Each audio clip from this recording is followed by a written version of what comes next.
बुद्धिमान साधु।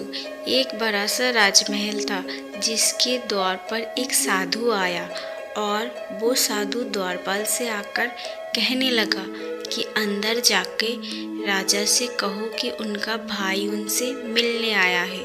द्वारपाल सोचने लग गया कि ये साधु के भेष में राजा से कौन मिलने आया है जो राजा को अपना भाई बता रहा है। फिर द्वारपाल ने सोचा कि क्या पता कोई दूर का रिश्तेदार हो जिसने संन्यास ले लिया हो। द्वारपाल ने अंदर जाकर सूचना दी, जिसके बाद राजा मुस्कुराने लगे और उन्होंने कहा कि साधु को अंदर भेज दो। बुद्धिमान साधु ने पूछा, कैसे हो भैया? राजा ने जवाब दिया, मैं ठीक हूँ, तुम बताओ तुम कैसे हो? साधु ने राजा को कहा कि मैं जिस महल में रहता हूँ वो बहुत ही ज्यादा पुराना हो गया है, कभी भी टूटकर गिर सकता है। यहाँ तक कि मेरे 32 नौकर थे, वो भी एक एक करके चले गए।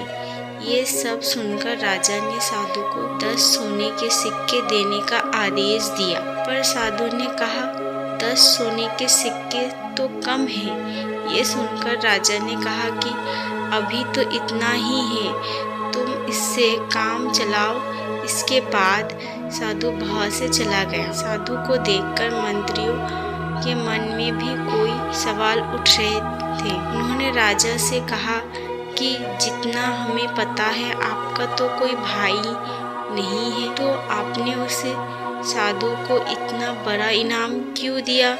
राजा ने जवाब देते हुए कहा, देखो, भाग्य के 2 पहलू होते हैं, राजा और रंक। इस नाते उसने मुझे भाई बोला। राजा ने समझाते हुए कहा कि जजमहल से उसका मतलब उसका पूरा शरीर था, 32 नौकर से उसका मतलब 32 दांत थे।